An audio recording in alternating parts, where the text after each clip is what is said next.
All right. Welcome, everyone. Thank you all for joining us. This is the professional panel and is brought to you by the Schools Connection Committee of the Northern Virginia chapter of the AIA. My name is Josh McKenrick. I'm the chair, and I have the pleasure of introducing 5 panelists, as well as your WAC leader, Susan Piedmont-Palladino. Before she says hello to everyone, I'll introduce the panel. First, we have Kevin Sneed with OTJ. We have Carol Rickard with Little, Christopher Kehde with LeMay Erickson Wilcox Architects, Ryan Horner with AECOM, and Manoj Dalaya with KGD. They'll all be speaking with you today about what is different today than it was about 8 or 9 months ago, before we all had to go home for quarantine, before things happened in our society to demand social justice, and just a lot of thought and different things going on than it was this time last year. So we're all looking forward to a good discussion. Before we start, Susan, would you like to say anything? Say hello. I want to say hello, and I want to thank you, Josh, for organizing this and the School Connections Committee of AIA Northern Virginia. I want to thank all the panelists who are here. This is a great relationship that we've had with Northern Virginia AIA and the School Connections Committee. And it's a challenge figuring out how to communicate and talk about these issues. But I know that from my own seminar discussions and discussions with students that these issues are of crucial importance to them. And I think that this generation is possibly, in my view, going to come out very resilient from this experience. And so listening to how these different firms are dealing with things, some of them are learning how to interview and be onboarded virtually, and that's really kind of extraordinary. So hopefully we'll be able to get this recording out so that more of our students who couldn't come tonight, as I was saying earlier, we're competing head to head with the School of Architecture's weekly Wednesday lectures, which is too bad. But I think this is fantastic, and I am fascinated to hear how all of you in these different firms are handling this. So I will shut up now, mute myself, and listen. Well, thank you, Susan. Let's jump right into it. Kevin, I'm going to start with you. Besides just teleworking, what's the biggest difference you've seen in terms of how it's been now to compare to early February or even this time last year? I would say actually working from home. I don't necessarily, I used to work almost 100% at the office, and now working from home is a different type of atmosphere, whether I'm interviewing for a job or going for a pitch for a project, or even communicating with my staff, or even better yet, actually working with my staff. It's just that that's the new idea in which I have to learn to accept and to adapt to. And those things are very interesting, because we had to first establish a protocol as far as a return to the office staff. And then from that point, we are gradually coming back into the office with certain things in which will work based upon those protocols. Carol, are you seeing the same thing? Just the challenge being the work from home aspect of it all? Yeah, I think, and the fatigue. I mean, obviously, humans can only stay at this level for so long before, you start to fray a little bit at the edges. And so I think we've all seen people, increased mental health issues, social isolation, the stresses that parents have, working parents, and they're trying to work and teach and, negotiate with small children and others. It's just a remarkable time, an unusual time. And yeah, it changes everything. Christopher, how about you? Your firm's a little smaller than the larger ones, but you still have plenty of people. Is it the same deal? Very much. I think for me, the design is very collaborative. Our office, we're at our size, my teams, when we come together and work on a design project. I mean, for me, that interactive moment is one of the most exciting parts at any point in the project. And that translating through this type of screen share is just not the same experience. So we've certainly found a way. I've been pleased with how effective the staff has found. We've been very productive through this year, which has been great. But certainly there is a change and a loss in that kind of interpersonal connection. And we were talking a little bit before, kind of jumped in here to the big conversation of for me as a principal in our size firm, one of the things I enjoy is the closeness. There's about 20 people in our firm. I know everyone very well, from my other partners down to the youngest interns, and I'm very intentional in maintaining those connections. I've benefited from mentoring all through my career and been very intentional in carrying that on as I was elevated through my career. And I miss that opportunity to reach out to our young interns or the professionals that are rising, going through licensure on a daily basis, just to check in how they're doing and maintain that. Has definitely been a big change over these last few months. And Ryan, you're with AECOM, which is all across the nation. Is that still, I mean, I should imagine there's a little more telework already, but still working from home. Has that changed any of how you guys operate? Yeah, so we certainly operate in a regional approach, right? So the people that work for me and in the two offices in Arlington and DC, we work together just like any other firm. And what's interesting is that in terms of a workplace engagement or team engagement, we've really explored other technologies to do that. So when we'd sit across the table during a charrette or a pinup discussion, we've looked for other technologies to replace that. So instead of all of us standing around a pinup board talking about design, we'll use technologies like Microsoft Whiteboard, where each of us have digital tablets. We are all looking at the same image, and we have the opportunity to actually draw and engage in a very similar manner to what we had before. And what it does is it actually lets everybody get into the discussion. And so in looking at different ways to do things like that is kind of brought the office back into what is an opportunity for collaboration. It brings people back into a virtual office. And the other piece of it is that, as Kevin noted, we have people, our office never shut down. I'm sure your offices never actually shut down, right?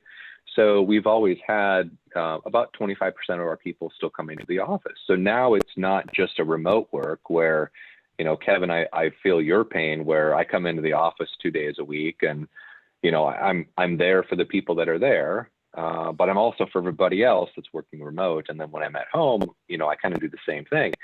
So as we think about our teams and we're communicating, how do we maximize the time when we're in the office in a hybrid model where you might have people sitting across the table and you might have people that are digitally joining you, and how do you merge those two, and either what software do you have, or how do you run a meeting that way, right? How do you give those visual cues to people across the table when they're not really across the table? So I think there's architects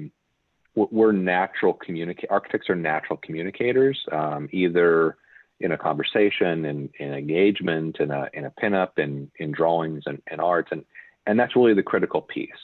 And the more that we explore that, and the more that we build those substitutes, the more successful we found ourselves. That's a really good point. And Manoj, you can touch on your firm, but also maybe touch on what Ryan was saying about the new technology that everybody has to get accustomed to, whether it's your collaboration meetings or just software changes in general. I mean, there's a lot more knowledge you got to have now than you did maybe this time last year. So we have an overseas office. We have 2 offices in this area, and then an overseas office. And so over the last couple of years, we had already refined a methodology to really deal with the value chain being. So we have an office in Thailand. We have 2 people in Europe, one in, and then nationally we have a Boston office. So we played with Microsoft Teams extensively. So we were a little bit ready in terms of making the switch. So I think mid-March is when we pulled the trigger, went completely virtual, and just everyone was doing it at that time. And we've been working with with mostly Microsoft Teams, of course, the Zoom and other of the programs. Not much different from the way others have reported. We had to refine the process to make sure that materials and other things that are being submitted through the contractor, we figure out which office it's going to in a process of looking through the submittals and looking through the materials in a manner that, connects everyone. The design charrettes are pretty interesting. We are using some technologies like Mental Canvas, SketchUp, and other methodologies, other sketching programs to really do the front end of it. And so that's our experience. Well, that brings up another point with all these work from home and being apart from each other. We're having to use digital means of drawings and getting our ideas across a lot more. So is the lack of actual physical drawings or physical models in play here, or is it we've all got used to having everything digital by now that it's not that big of a deal? Well, let me just sort of to continue. I think the biggest challenge for us was how do we get interns, summer interns working? How do we train them? How do we involve them?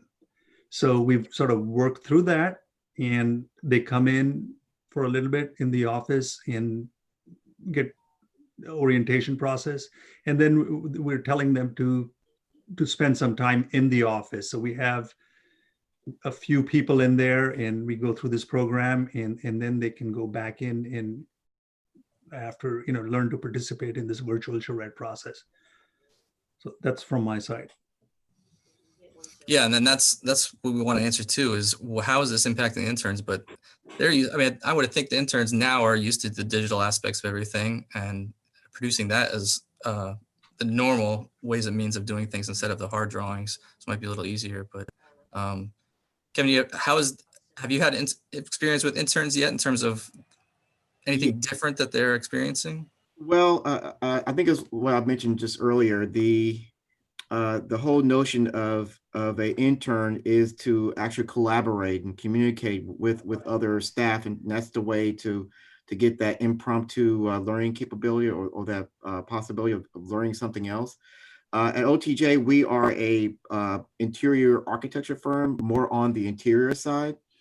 So there is a little bit more of that collaboration on more of a daily basis. So when an intern is hired, it's kind of difficult to have them talk to everyone on the staff except for doing Teams or even going to go-to meetings. So we decided to state that Teams is only just for the inner office communication, like texting and showing, and then the go-to meeting as well as the other programs in which they use for communication. We use that for the outside. So, but with interns in particular, I think one of the hardest thing is that ease of collaboration, that cultural engagement, and as well as that the access to the resources of other people. That one is kind of difficult to make it work, but we're doing it. What we have done is that for every new intern that we hire, we provide them with a inner office a mentor, and from that, they are actually are educated about what the office standards are, whether it's the office interaction about different people, different levels of leadership, what they have, but at the same time, they're not forgotten. And the upper leadership is actually aware of what's going on, because majority of all the mentors are in senior positions. So it's more or less more informal communication that works with us, but it's what's working for us right now. And Carol, do you see the interns reaching out as much as they would normally if you see them day to day, or is it something that they still can kind of reach out to the mentors and ask questions and get that response, or is it's kind of more subdued now? It's a little bit different for us because we didn't bring interns in physically this year because everything was kind of breaking about, I think everyone kind of went home in mid-March, it sounds like. So when we thought our intern program through this year, we thought about it very differently, and it became a virtual intern. internship. So we had weekly lectures, and we ended up opening that up then to other schools that we had relationships with and inviting, obviously the great thing about now is that anybody can join a Zoom call, right? And regardless of where you are, which is wonderful. It's actually one of the nice things about this. But we opened it up to other schools as well, but then we had the people that we had hired as interns actually work on specific projects. So they had kind of out of office projects that they were working on, and each one kind of worked with somebody, with a mentor, and came up with their own project and their own sort of, it was really more of a research project. But one thing I would say when we're talking about all this virtual collaboration is the one thing that I think interns or people that are either in school or about to graduate have is that they've got this familiarity with technology. And I think right now that becomes really important. So if you understand, you're probably working with Miro, that's probably how you're doing your presentations. When I'm doing crits with other schools, design schools, everybody's on Miro. Knowing Miro is great. Learn Mural, learn Mental Canvas, learn whatever collaborative tools you can and put them on your resume, because the people that are hiring you don't know them as well as you do. So if you've got something that they don't have, that's really important. You want to be memorable, and you want to be oddly memorable, because they may have to pick your resume out of a pile. So think about, what can you learn right now? What are the things that you've got a familiarity with that you can leverage to make yourself more attractive to an employer later on?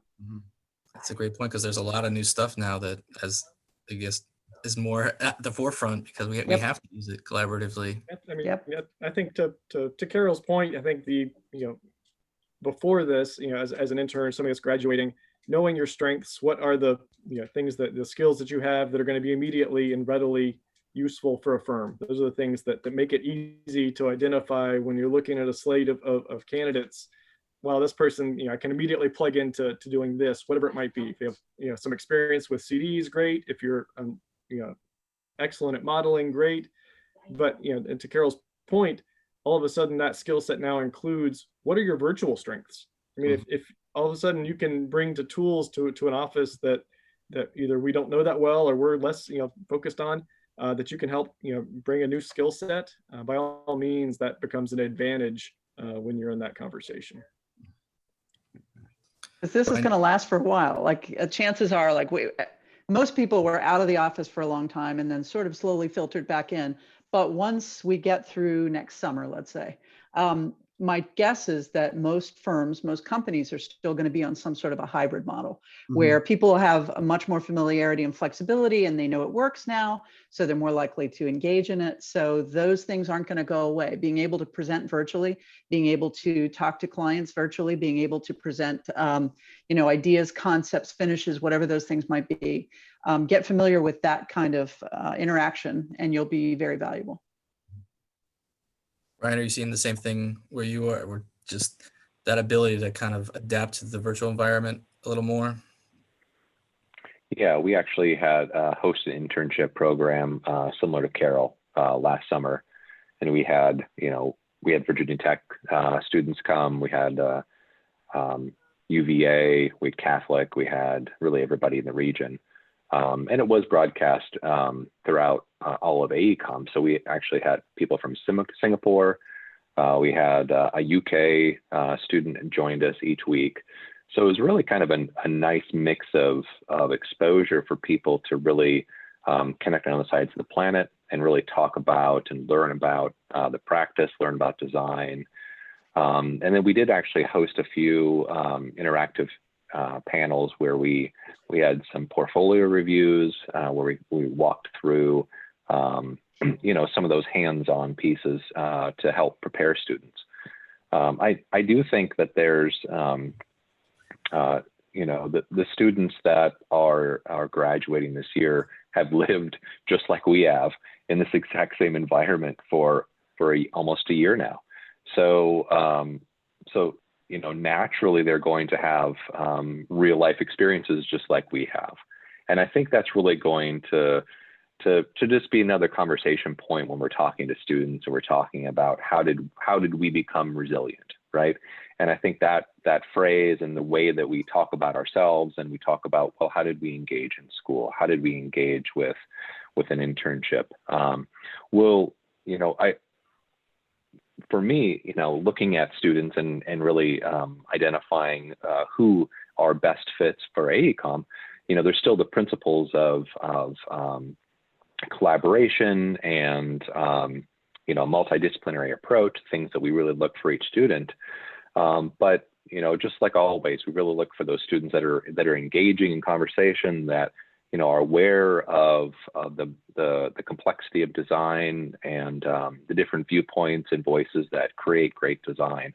So I think that we're all going to be kind of living in this, and I agree, Carol. We're going to be in this at least till the summer. Next fall, I'm hoping my kids go back to school full time. They're doing the hybrid model, so they'll be sitting at the kitchen table doing their schoolwork while I'm sitting here at my desk doing work. So as we transition back to the office, there will likely still be some pressures from real estate that are going to, we're going to look for how can we save some money as we come back to the office, and do we need to have permanent workstations? AECOM is already moving to a hoteling model where actually our DC office, there's no assigned seats. So it really opens up the flexibility where you've got 100 chairs and 200 people. You just half your real estate costs, which can go directly to the bottom line. And if you only have, a third of those individuals coming to the office for a full day, because some may be working from home, some may be at client meetings, some may be at another office, you really start to see those interactions. And of course, as we think about that, growing up in my career, I often relied on the person sitting next to me, and I wanted to sit next to this person because I learned a lot, right? This person was there every single day. And I think that's going to be a big change. And I think that's where we really need to look and focus and identify, how do we create those specific mentoring models where you hear somebody on the phone talking to a contractor, right? How do you talk to contractors? Well, if I didn't sit next to, the seasoned architects, in early parts of my career, I would, you learn certain things, and you identify, whether it's a tone of voice or it's a specific phrasing of words. You're not going to know that if you never see anybody. So I think for coming back to the office, I believe 100% that any new person really needs to be sitting in the office, right? And I give the opportunity for people to make choices and make decisions with that. But if they can have FaceTime and sit next to other architects at least 3 or 4 days a week, it's going to bring them much more quickly to the level in which we're going to need them to be very quickly, right? So as we're all going to be facing labor shortages, we're going to need to have these students really be engaging. I guess that being said, should an intern just expect that they're going to be not in the office immediately, or is it something that, and this can be for the whole panel, is it like you said, you'd want them in the office if you can, but realistically, is it just at first maybe not going to happen?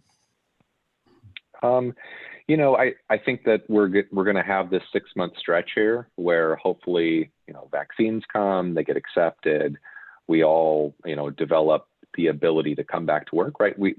Our workplaces are deemed to be safe again in some way, right? And people mass transit and commuting, I certainly hope that lots and lots of people telecommute, because I like driving to the office with a reduced commute. Mm-hmm. But when you think about, people and their influences of what keeps them home, right? I believe very strongly that the individuals that I have coming in the office every single day, they don't have young children at home. They don't have to be shepherding them. So they've got a great, they can come in, no strings. And individuals that are coming out of school often are very similar. They don't have those kinds of other, forces that are making decisions for them in certain ways. So it's actually a nice pairing. It really helps to build those connections between some of the senior staff and the junior staff. And then you just kind of try to mix the rest of it. Mm-hmm.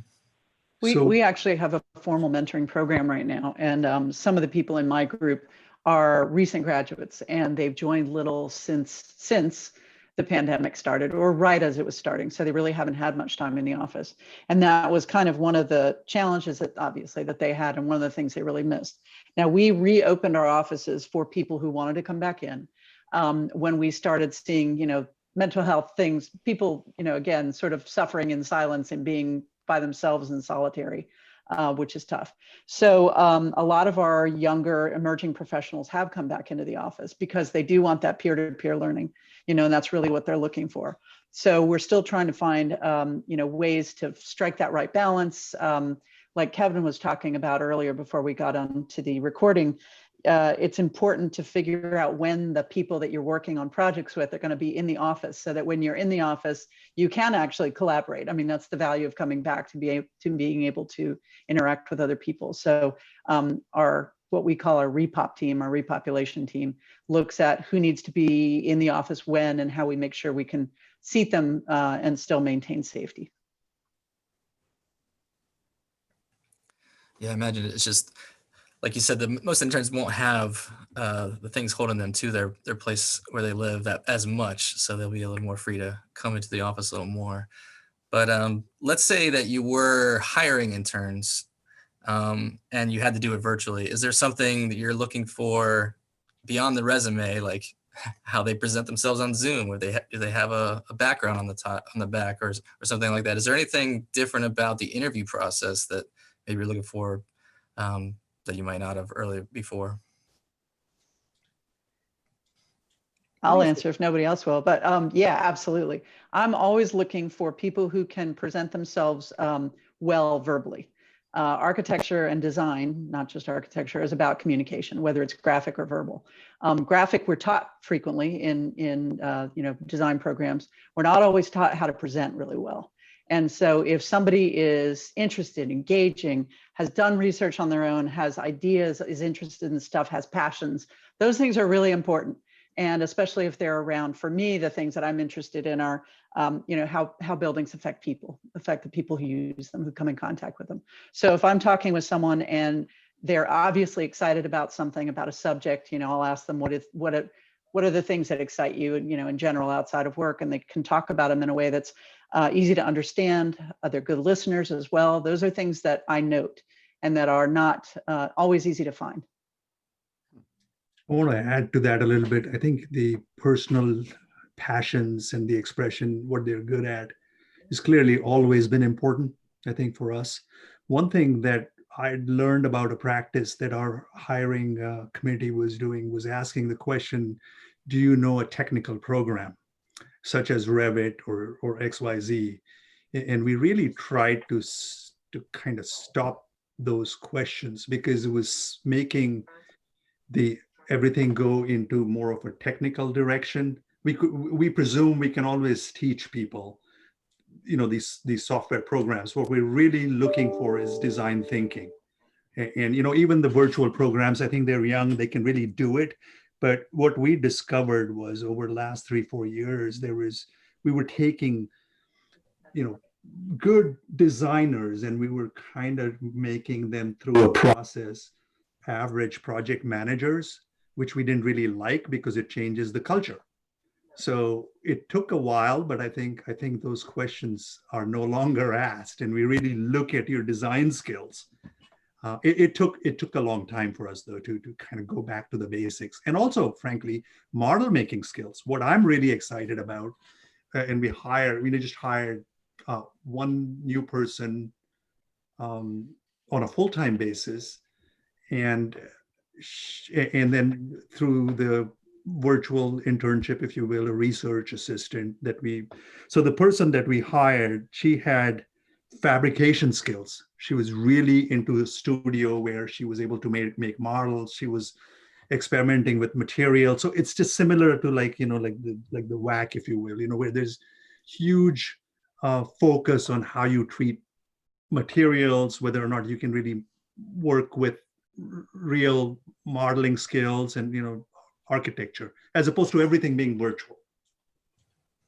Yeah, so despite everything going that virtual sense, it's still good to have those tactile and just the physical skills as well, and maybe show those off. We think so.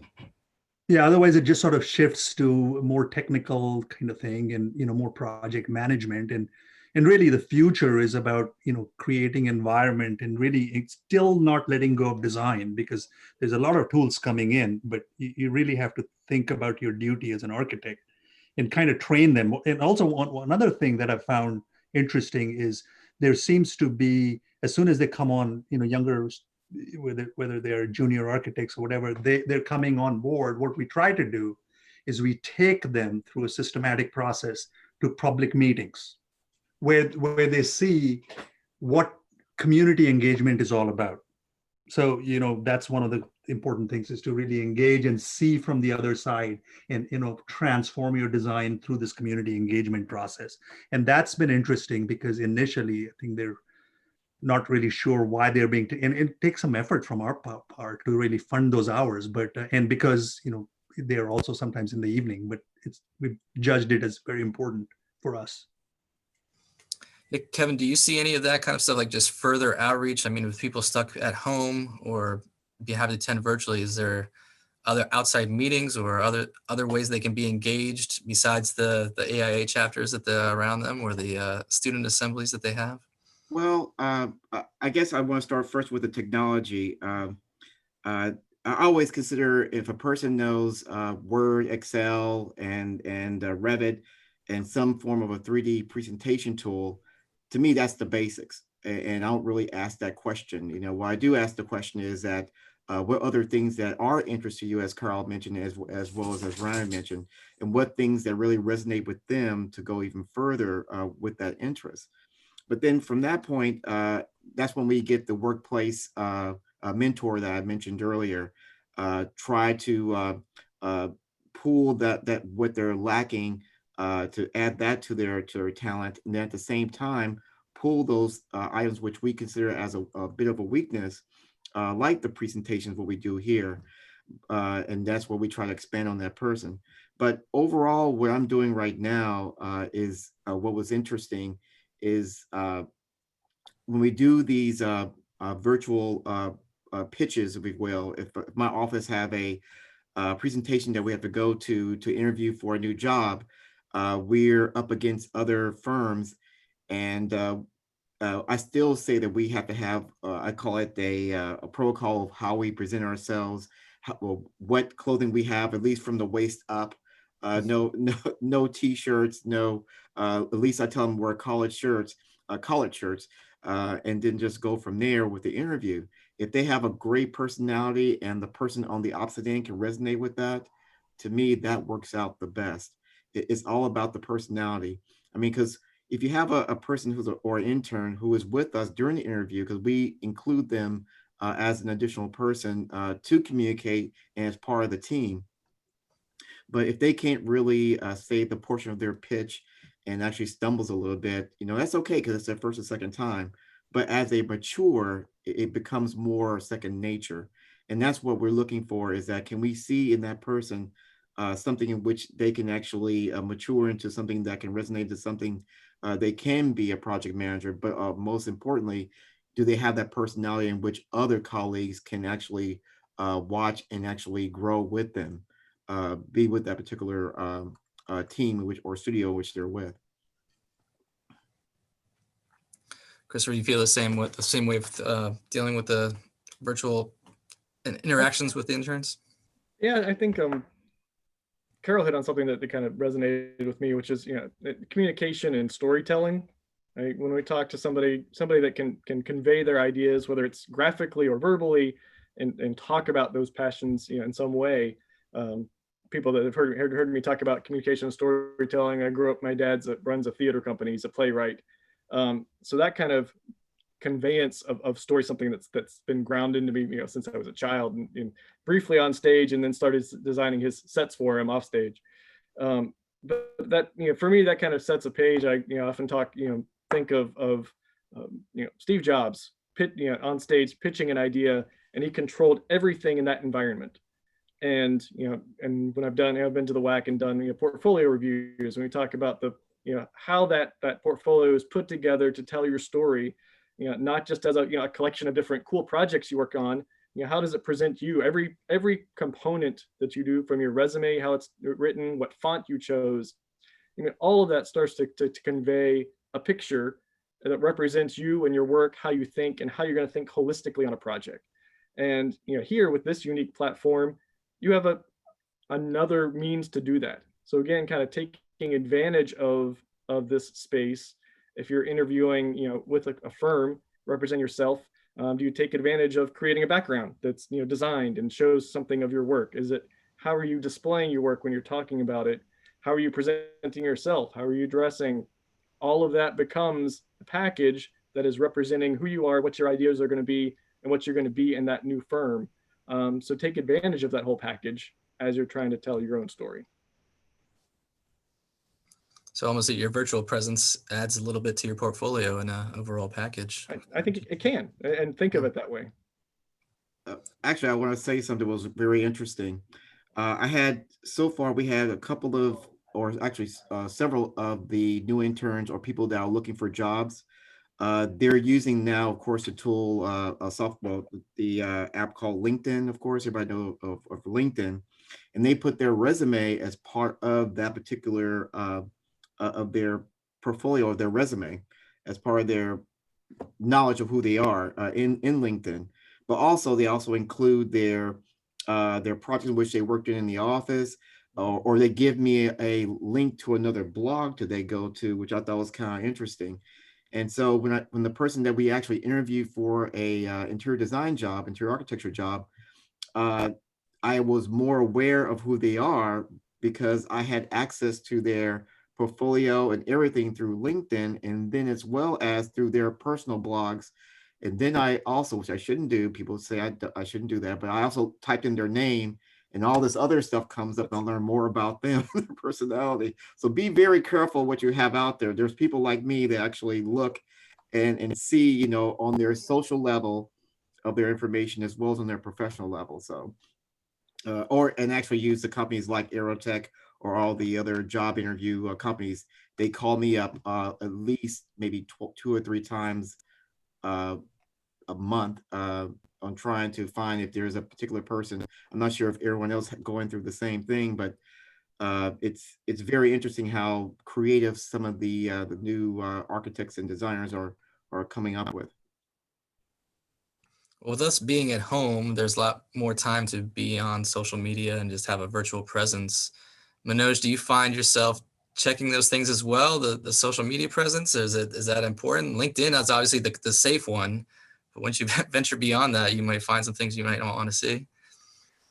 Yeah, I think we make it a practice to really have them submit in advance, and we go through a sort of rigorous process of trying to just make sure that there's alignment with what we see, and if it moves to the next level, and we're actually having a virtual interview or something, and most of it is video based, and we're really trying to drill down to what their work product is. Sometimes even at this stage, there are renderings and videos that authorship is not completely clear, and we're really trying to get to that. So because it could be a group project, and so yeah, we go through and we also check their blogs out, whatnot. Same with you, Ryan. Do you see that for any kind of applicants in terms of evaluating social media or what their resumes are virtually? Yeah, I mean, it can get, certainly we do have a screening process, and we have our, background checks that we have to run through for anybody that we're extending an offer to. But I think there is, I think that students today are a bit more conscious of that.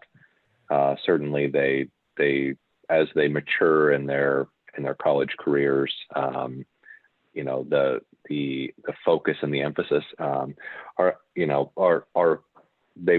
many of the interns or many of the students that we've been researching and bringing on board, their social media is part of their design, right? So they're thinking about their Instagram feed and what is it that they are telling as a story about themselves, because it's a little bit of a presentation. It's a little bit of who do we see ourselves to be and who do we have others see ourselves as well. So I think it's not quite as absurd as it was maybe 6-7 years ago, where social media was still pretty juvenile.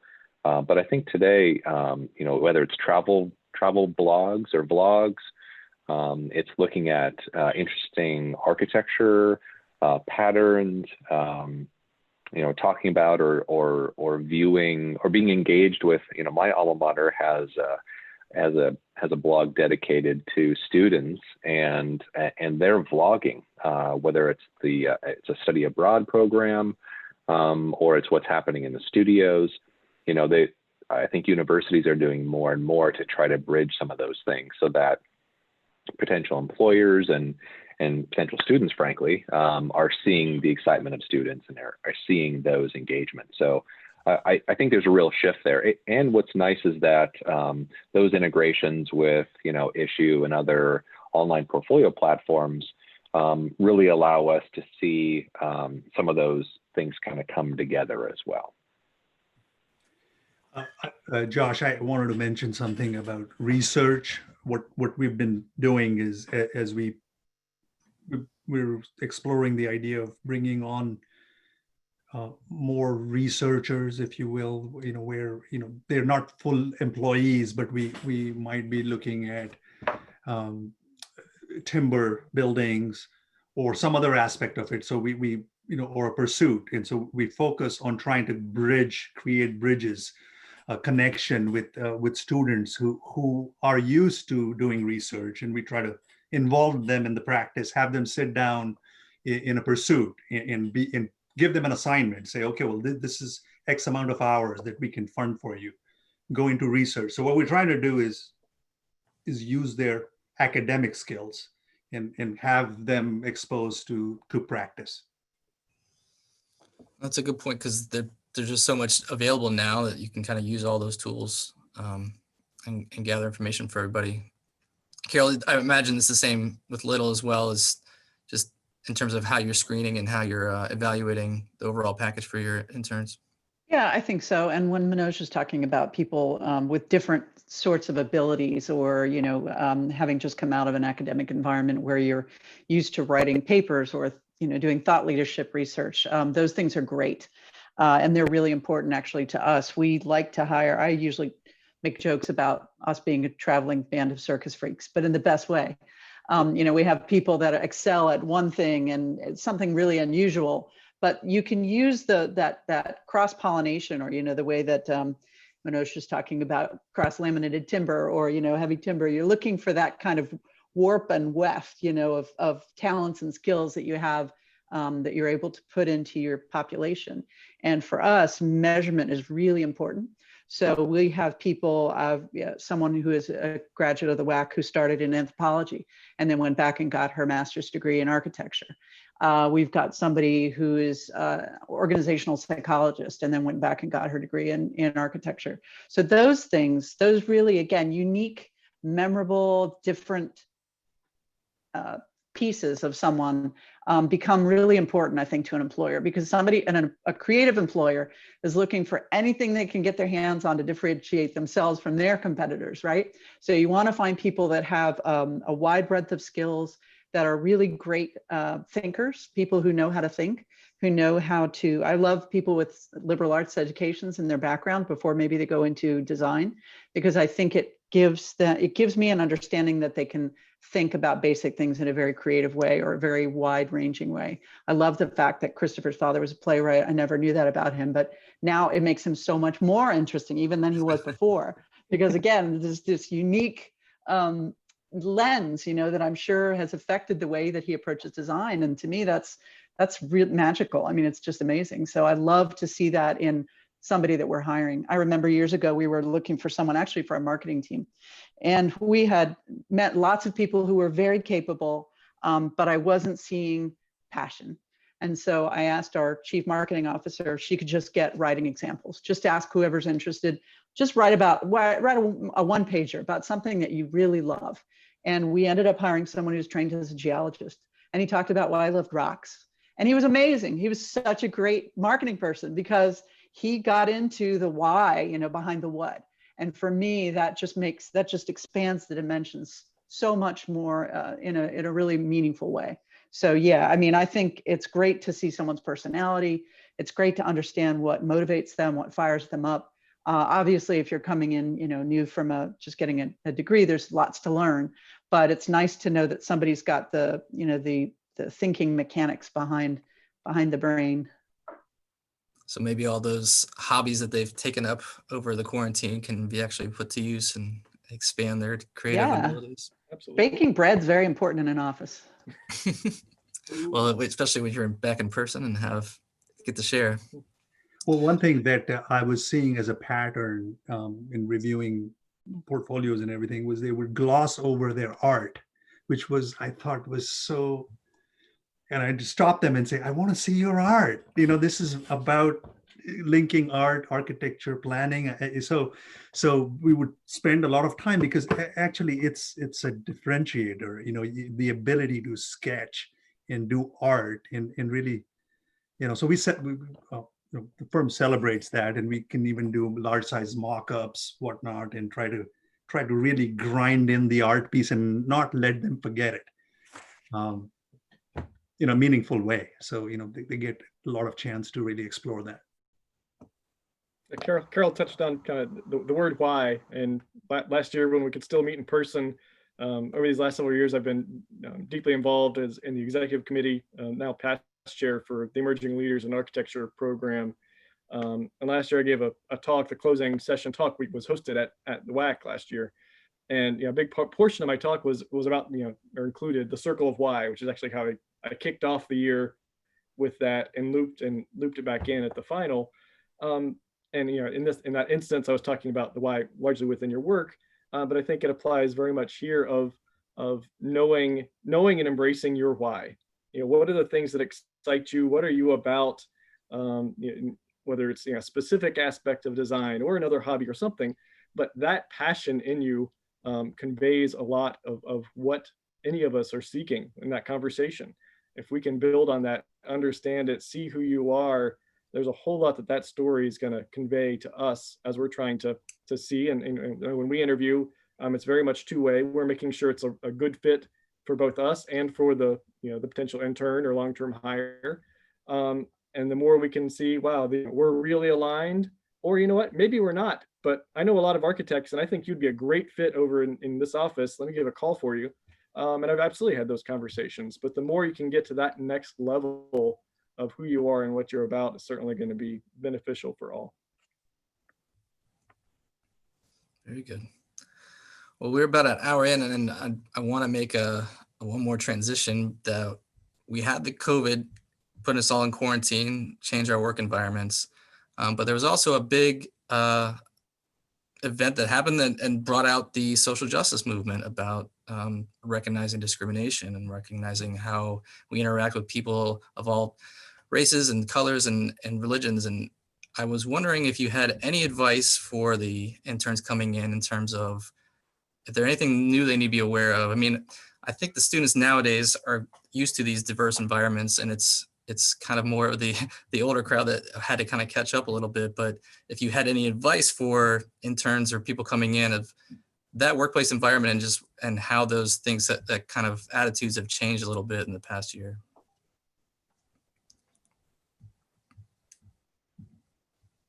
Can you hear me? Yeah. There you go. I would actually like to start with, which is interesting. When the entire Black Lives Matter just started, I was very surprised to have a lot of the interns, as well as the younger people in my office, ask me what I went through, or what things did I go through in life to be where I am today. And I was very surprised and that somebody actually wanted to listen, especially the young kids. I know my wife and my kid, they don't really care. But as far as people outside of my relatives, I mean, as far as people want to know how did I reach this level with the obstacles that I have by just when you look at me being an African-American architect.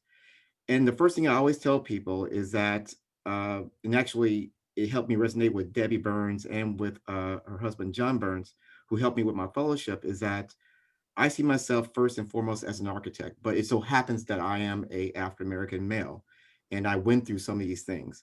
But when people find out that I have went through all this pressure and being the only architect in my school in Texas, and coming here because I felt that Texas was not right for me, and going to the Washington, D.C. area where there's more diversity, that really helped me out. And then being part of a firm like OTJ that actually listens and actually we have that diversity already. I mean, we are an capital I and little to medium size A, more of an interiors and more of the architecture. So there's a lot of women in our office. I say about 65% of my office are women. We do have architects that are about 30%. As far as diversity, we have people who are part of the HBCU. They have me as being one of the partners.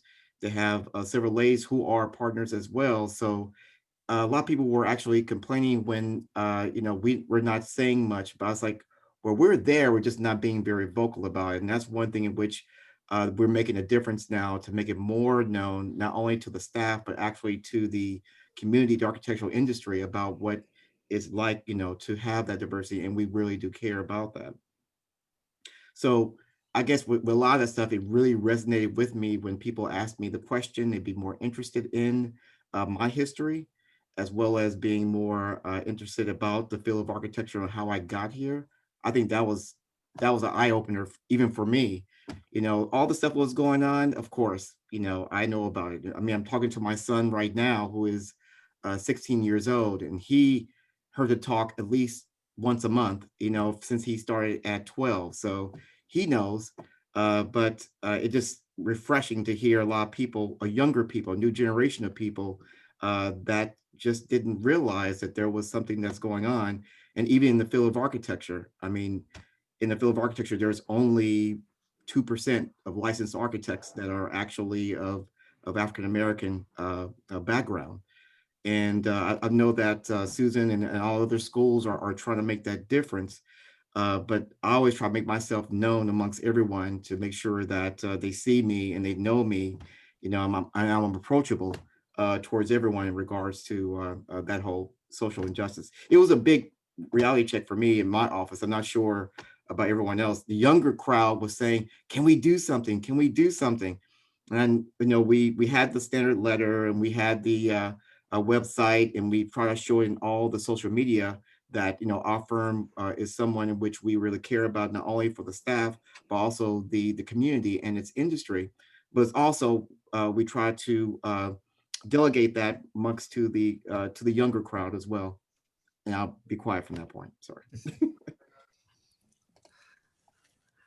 Carol, you seeing the same things? Is it where people or interns are more likely to talk to each other, or are they holding back a little more? Is it one way or the other? I don't think so at all. I think it's a generational thing, to be honest with you. I think that people that younger graduates or emerging professionals are much more comfortable, used to being in a diverse population than people who are at a certain age, as they say. And I think that what I saw, and not only at my firm, but across the industry, is that people, mostly principals, I guess, that are, have reached a certain point in their career when they're a certain age, that they're not used to making statements.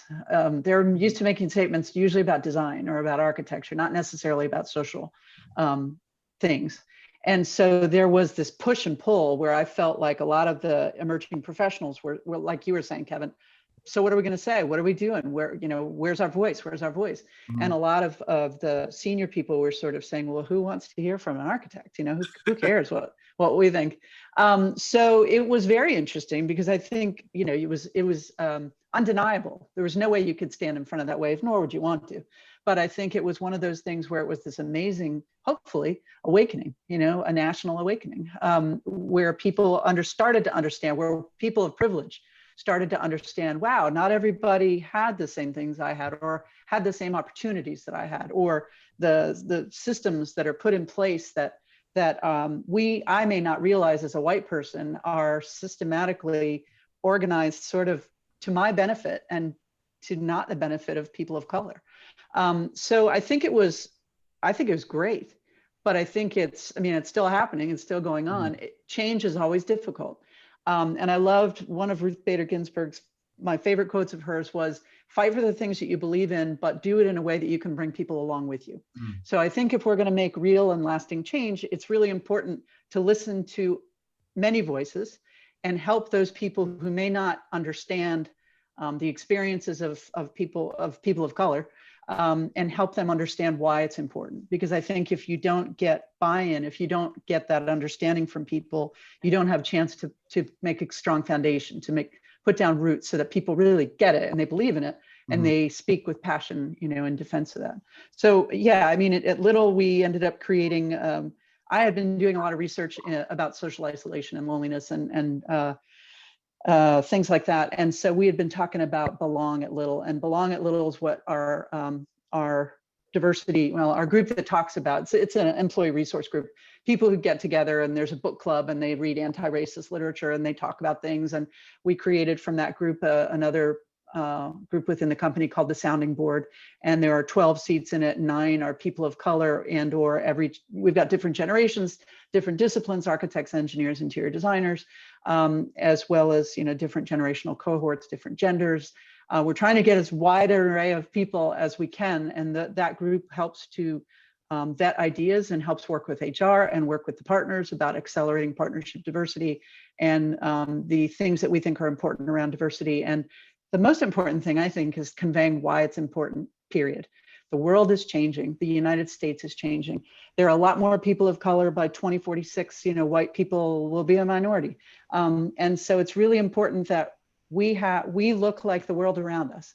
If we are making a pitch to a college or university, the people that we have at the table need to look like the people that we want to work with. People need to be able to see themselves, I think, in every aspect, whether you want to work for a firm, you want to see someone who looks like you, or whether you're working with a client, they want to see someone who looks like them.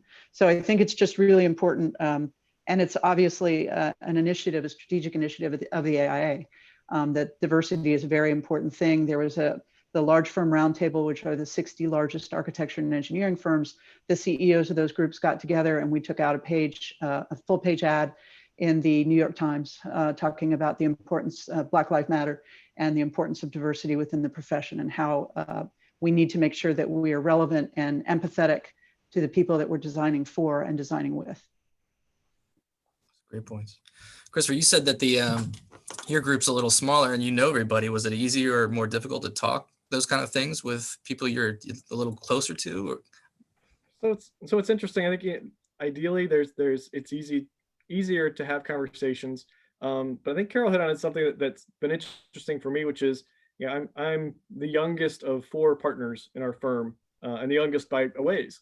And I'm exactly to her point, I'm much more proactive and prone to want to talk about those things as a firm, and even recognizing that at point there's a little discomfort in it. A couple of years ago, it was more to of a Me Too conversation, and making sure it's been interesting since I was actually, somebody commented on it, since I was involved in hiring. We have 55-60% female in our office at the point, and it's not intentional so much as just hiring the right people at the right time. But I think that the conversations are something that I'm very interested in having. I would say, as I look at my office, we're not especially diverse. We have a female population, we have some Asian, but it's not something that's been intentional. There was a kind of last Monday, or the Monday of last week, ArcX had a series of conversations on DEI strategies, diversity, equity, inclusion, and one of the first ones was great, and it kind of asked grades of where your firm might be. Is it something you're aware of at all? Is it something you have a strategy for? Do you have a specific program in place, and have you seen change? Really they graded it, and they did an app survey and asked you to grade yourself. And I was in with a majority that was in that first or second category. We recognize there's an important issue here, but the reality is our firm hasn't taken a significant action to make a change.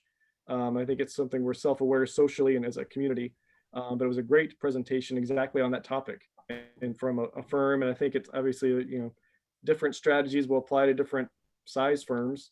How we're able to have those conversations, what those conversations are like. For a 20-person firm, we're not going to have a full dedicated staff program necessarily, but we can have certainly intentional conversations within the office and make sure that there's a comfort to raising those issues, particularly with the younger staff, that may be even more likely and more interested in being active and promoting those issues. And Ryan, with a large AECOM firm, are you seeing the same kind of stuff being repeated just on a larger scale? Yeah, obviously there's global messaging that comes from our CEO and from regional leaders and from our executive team. You know, that's kind of the company policy side, but then it also needs to come from local leaders and it needs to be really actionable. And that's where it matters. Well, I mean, it all matters, but when you have the opportunity to build a diverse workforce, which we definitely have in our studio, and you value that culture as part of how you do business, how you promote, how you encourage discussions, looking for opportunities to bring people's diverse backgrounds. We have a design discussion series where we have a number of architects get together, and it's a voluntary thing on Friday mornings, and it's an open discussion about design with a certain theme. So we choose a theme, and then each person brings a slide or two, and they talk about why that slide, what's important to them and what's meaningful to them for that theme. So it could be about open air structures, it could be about civic design, it could be about furniture, products, anything about, kind of the industrial design approach, right? It's design is design, no matter where it comes or goes. So what's interesting about it is you're like, yeah, anybody can do that, but with the diverse culture we've got in our studio, there's a lot of things you learn about people and where they're from and how they grew up and what are influencing them by something as simple as this.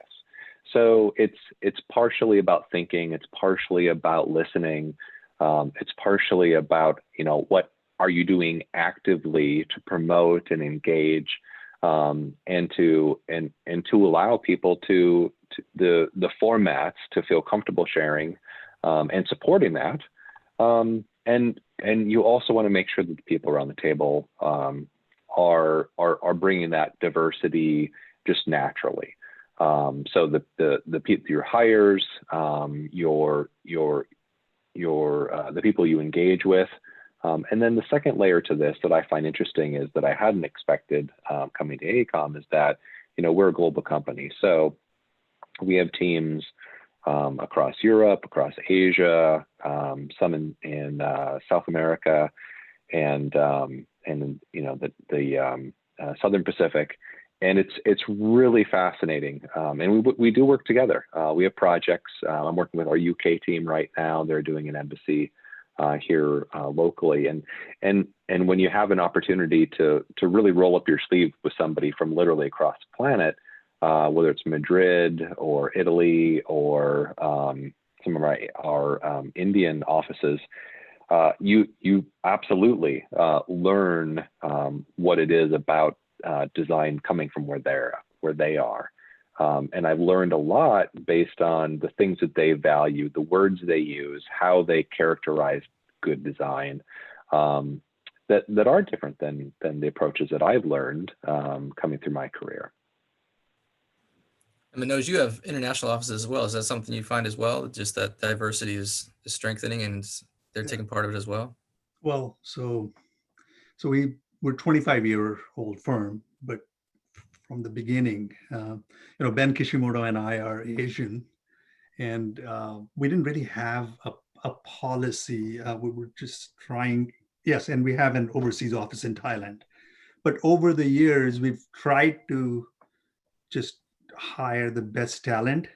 And we looked around when this first started happening, and we said, okay, well, who do we have? So the head of interior design is Black. The head of our IT is Asian, and his deputy, if you will, is Black. And we looked around, and we were extremely diverse from everywhere. And so we said, okay, well, what do we do differently? Because we do want to, we've got a track record of really keeping focused on the best individual, right? But is there anything else we can do?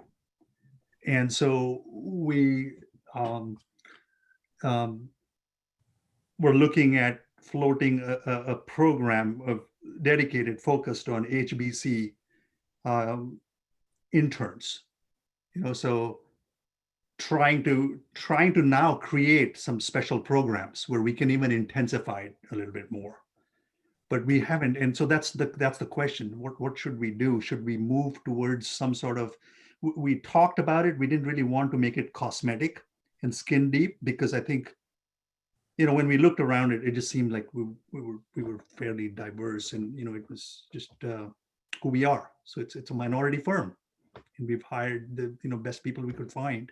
And luckily in this area, as Kevin was saying, we've had some extremely talented people. So we just kept on it. So that's our experience. So, but we did craft a statement that was very passionate out of and crafted through everyone in the firm contributed to it, because we wanted to convey their passion, and we put it up for a few months up there on our webpage, and it's still there. That's great. I think this is all really great advice for it. Do you think, I was wondering, do you think interns look at that as when they're looking for jobs, is it something where they're looking for the diversity quotient or factors or anything? Or is it just, again, just quality of the work and the people there?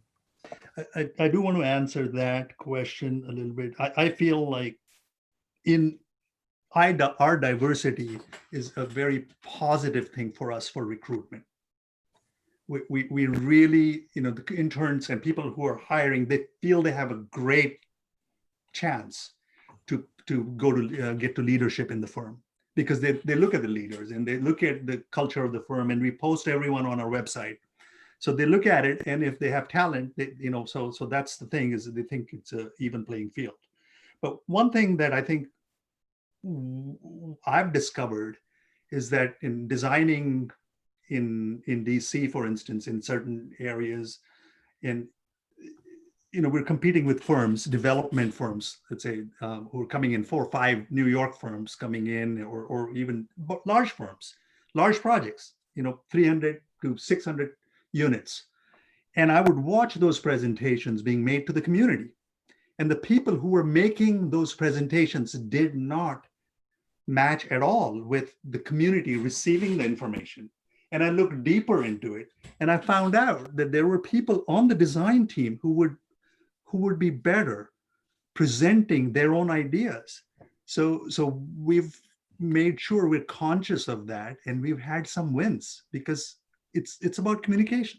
So if you can communicate the fact that you're diverse, and you can talk, and you're a member of the community, then I think you can make a much more clear, cogent case that you're able to listen to them, to the community, and design for them, because you're part of them, not sort of some foreign design team coming in and flying in and solving all the problems. I tend to agree with Manoj when it comes to what the young talent is saying, as far as to me, I see it as all equal. I think the first thing to look at is that when you go to your website and look at the firm and look at the work that you have done, which you're providing, so this is what we do. I think the second thing they look at is diversity. They look at, well, there's a person of color, or there's a woman, or there is someone of diverse background that maybe they have or have not, maybe it was intentional, they don't know. But I think what was the most important is that when I had a young lady come to me, and she told me the reason why I joined your firm is that not only that you have great design, and not only that that you have diversity, and we see that in your website, but I also want to see, what is my growth in that firm? Is it going to be a good fit for me? And will I start in this firm? Will I stay in this firm and grow to the level of someone like you? I was like, well, don't use me as an example. But anyway, they say, well, we look up to you. And I was like, well, okay, whatever. But anyway, I was impressed that people see me as a mentor, even outside of the circle of my firm, and they see how one can actually grow up, or look from afar how that person would actually proceed to them and actually make it, I guess, make it to a level where they are, a partner or a senior level of that leadership of that organization. And I always say that, tell a young person, I said, if you have the ability to reach that level in your firm, be one of those pillars that actually support your beliefs. And I just made that up. I like it too. But anyway, that to me is something that is very important towards everyone, is that when you look at the firm, or when I even applied for my first firm in the Washington, D.C. area, I love their design, I love their work, and then from there, is it diversified? And then from that point, will I able to grow to reach that level? And I think a lot of the younger people have that motivation and that gumption to really go to that level, and I really like it. I wish I had more people like them 20 years ago. Was that, how many generations is that? 2 generations ago? But I think it's really good, and I think a lot of the people should move forward with that. I think whatever your guys are teaching them in school, just run with. I think it's good. I think it's they don't only have an open mind in design, but they have an open mind in the actual diversity in this whole world of ours. Well, one thing, Kevin, I have to say is we worked together 25 years ago in the same firm. All right. and part of the decision making for even looking at, which firm to join, there is a decision making process that any young architect goes through. And Kevin was one of the big, part of my decision to join that firm at that time, because you can see who's your peer, who's going to make leadership. And so I presume it hasn't really changed that much. So not only have a diversity of your abilities, but just be open to those ideas and be around other people as well, and embrace other people's diversity in terms of the firm that you're joining. I think that's great advice. Does anyone want to add any last bits before we wrap up? Well, I would say just one thing. I do think it's important right now for people that are looking to graduate or recently graduated to start building your own network. Not everybody's hiring right now, but there are a lot of things you can do. Mm-hmm. So we talked before about LinkedIn, starting a LinkedIn page, reach out to professionals in the community and ask them to look at your portfolio, ask them to look at your resume, get crits from them. And you can say, in your email, look, I know you're probably not hiring right now, but I would love to see what you think about my resume, or see what you see when you look at my portfolio. It is really important for everybody coming into the profession to develop their own network. Your network is going to sustain you throughout your entire professional career. Mm-hmm. One of my most favorite networks is actually through the AIA. I know a lot of the people on this call right now from the Northern Virginia AIA, and you develop friendships and colleagues who sustain you through your entire professional life. So start thinking about your career as a big arc, and you're at the very beginning of it, and it's going to last a long time. So you want to make sure you're bringing along people with you who you like and you respect and you can learn from. So think about the things you can do right now. Don't get hung up on the things you can't do. Actually, I want to add one thing before anybody says something.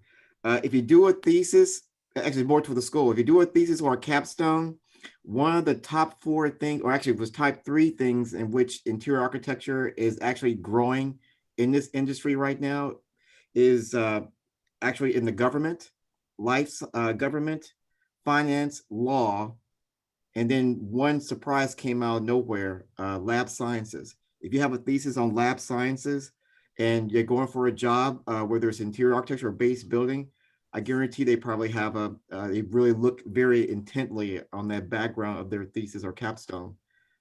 Okay, that's it. I think I have one thing too. So, we get a lot of people trying to get a job there are not enough positions at the moment, but we are also looking at and doing competitions. So one idea is to really offer that capability, because you're used to doing competitions, and so you can, right now I think there's a competition for public space around DuPont Circle, and so we've had students reach out to us, and we're saying yes. this is not something we would normally pursue, but we can fund X amount of, put money in it, and we can interact. And that way we can connect with practice, with academia, I guess. Connect the practice. And that's also a way in for them into the firm. Yeah, reach out, use your resources. The AIA chapter is happy to help. And like people on this panel, most are happy to volunteer their experience and and just advice to kind of guide you along the way, because we're always looking for new talent and good workers. So yeah, use those resources. Anyone else last pieces of advice? But Ryan, Christopher, anything? No, I think we've covered a lot of territory. Yeah, I think we've had a good conversation. So yeah, I think that probably word I've heard over and over again is communication, and you making sure that you're telling your story, reaching out, and even if you don't have the greatest hiring environment right now, don't let that stop you from telling your story and building those connections, whether it's through the AIA or the Emerging Leaders in Architecture program, whatever those are that are getting out, meeting people. Still reach out to firms, talk to principals. There's plenty of us out there that are ready and able to have conversations, even if we're not ready and able to hire tomorrow. But we can certainly steer you, make those connections, and help steer you in a good direction.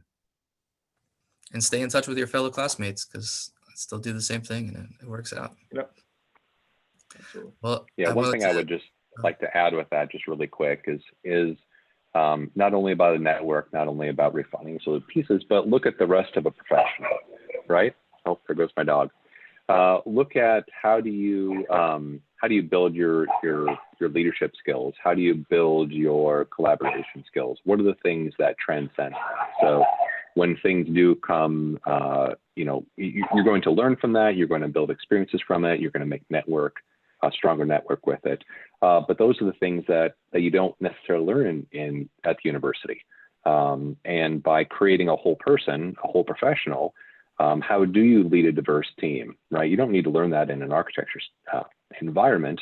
That can be had anywhere. How do you speak to non-architects, right? How do you sell design to people who don't understand design, right? Those are things that can and should frankly be experienced in outside the office environment. I've learned a whole lot more about trying to talk about art in theory to people that are accountants and bookkeepers. So it's really an interesting way to look at it, where you can expand something that is less about the technical and design aspects, but more about cultural integrations and communicating.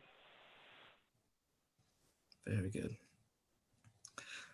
Well, thank you all very much for participating with some great points, great advice, and great insight into just the way things have been going for the past 8 months. I know it's a different environment, but we're all adjusting and making the most of it. But thank you for taking your time and sharing with everyone. And we'll have this available hopefully for views later on for anybody that wants to see it in the future. And hopefully we can do this again. And maybe if we do it again this time next year, we'll have a little different circumstances. Hopefully. Thank you all again. And Thank you. This is great. All Good night, right. all. Good Take night. care, everyone. Be Great, well. thank you. Bye-bye.